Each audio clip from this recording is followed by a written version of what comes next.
அப்போ சார் கிட்ட ஃபோன் பண்ணி, சார் இந்த மாதிரி நான் ஃபிலிம்ஃபேர் அவார்ட் வாங்கினேன்னா அப்புறம் அப்படின்னு ஒரு கங்க்ராச்சுலேஷன்ஸ் அதெல்லாம் ஒன்றும் இல்லை அப்புறம் அப்படின்னாரு.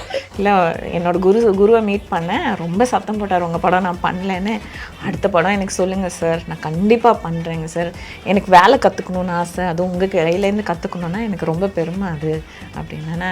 இப்போ என்ன பண்ணுற அப்படின்னாரு. ஒரு ஷெட்யூல் கேன்சல் ஆயிடுச்சு சார், சென்னை போகிறேன், கிளம்பி மதுரை வா அப்படின்னாரு. ஸோ ஸ்வீட் இமிடியேட்டா. அவருக்கு அங்கே ஏதோ ப்ராப்ளம், வந்த ஹீரோயின் எஸ்கேப் ஆகி ஓடி போயிடுச்சு. அவனே கூப்பிட்டாரு. அவனே சார் ஏதோ ஒரு ஹீரோயின் பண்ணிட்டு இருக்காங்க, ஒருத்தங்க வேலையை கெடுத்து எனக்கு வேணாம், இந்த வியாக்கியானம்லாம் நான் உன்னை கேட்கல, கிளம்பி வா அப்படின்னாரு. உடனே டக்குன்னு கிளம்பி I went to Madurai. Full கெட்டப்லாம் போட்டாங்க. ஃபர்ஸ்ட் என்கிட்ட மேக்கப் இல்லைன்னு சொன்னார். அப்புறம் போனால் கருப்படிச்சு என்னமோ பண்ணி அசிங்கப்படுத்தி இந்த முடியெல்லாம் கழிச்சு விட்டு ஒரு புடவை கட்டினேன். அழுக்காக இருந்து இந்த புடவை.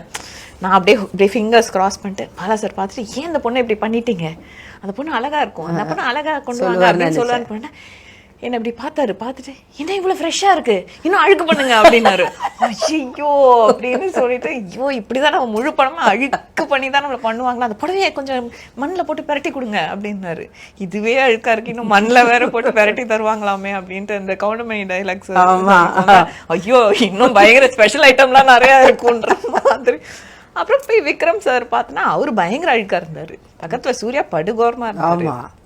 ஓ பேரழகர்களே இப்படி இருக்கும் போது என்ன அப்படின்னு சொல்லிட்டு சைலண்டா. ஸோ முடிச்சுட்டு பாலா சார் வந்துட்டு, பாலா சார் ஃபர்ஸ்ட் டேட்டு கேட்டாரு. டேட் இல்லை, நான் போயிட்டேன். அதுக்கப்புறம் பாவம் நிறைய ஹீரோயின்ஸ் வந்து அந்த ரோல் பண்ணியிருக்காங்க. பெரிய பெரிய ஹீரோயின்ஸே வந்து ஸ்பாட்ல போய் ஒர்க் பண்ணியிருக்காங்க. அப்புறம் ஏதோ something they were not able to convince and கிளம்பி போயிடுவாங்க. ஸோ இந்த கேரக்டர் ஃபிக்ஸ் பண்ணாமையே ஒரு ஷெட்யூலே போயிடுச்சு. ஒரு ஷெட்யூல் முடிஞ்சு ரெண்டாவது ஷெட்யூல்லே இந்த கேரக்டர் ஃபிக்ஸ் ஆகலை. ஸோ டெய்லி ஒரு ஹீரோயின் வருவாங்க, வந்து ஒரு பர்டிகுலர் சீனுக்கு ஷார்ட் வைப்பாங்க, அந்த சீன் பண்ண முடியாமல் கிளம்பி போயிடுவாங்க. இப்படியே தான் போயிட்டு இருந்தது. அப்போது ஒரு தடவை நான் பாலா சார் படம் மிஸ் பண்ணிட்டேன். இந்த டேட் இல்லைன்னு போயிட்டப்போ நான் ஃபிலிம்ஃபேர் அவார்டு எங்கள் ஃபங்க்ஷன் அப்போ நான் I received an award. So அப்போ வம்சி படத்துக்கு வாங்கினேன், கிருஷ்ணவம்சி சார் கட்கம்க்கு ஐ ரிசீவ்ட் அன் அவார்ட். அப்போ வந்து வம்சி சார் வந்து, ஸோ நெக்ஸ்ட் என்ன, now that you became a big actor, what is the interesting one you're doing next? அப்போ nothing Vamshi, there's a lot of films going. அந்த மாதிரி Bala sir கேட்டாங்க, but I couldn't do னோனே ஒரு class எடுத்தாரு. how can you reject a Bala sir film அப்படின்னாரு.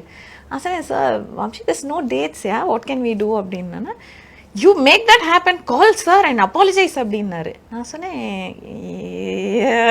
அவர்கிட்ட நான் எப்படி ஃபோன் பண்ணி பேசுறதுன்னு நான் உடனே ஃபோன் பண்ணி அவர்கிட்ட சார் கிட்ட பேசினேன். அப்போதான் வந்து ஒரு பாலகிருஷ்ணா சார் படம் பண்ணிட்டு இருந்தேன். Schedule cancel because of Balakrishna sir அந்த court case something was happening. So cancel, unfortunately ஒரு பெரிய ஷெட்யூல் கேன்சல் ஆச்சு. எனக்கு விக்ரம் சூர்யா பார்த்து பெருசா பயம் இல்லைங்கக்கா, பிகாஸ் நம்ம டான்ஸ் கிளாஸ் நாங்கெல்லாம் ஒண்ணா டான்ஸ் கிளாஸ். ஆமா, ஆக்சுவலா டான்ஸ் கிளாஸ்ல நான் தான் பெரிய டான்ஸர். ஆமா, லீடிங் டான்ஸர். ஆமா, சோ அதனால அவங்க தான் நான் ஆடுறது பார்ப்பாங்க.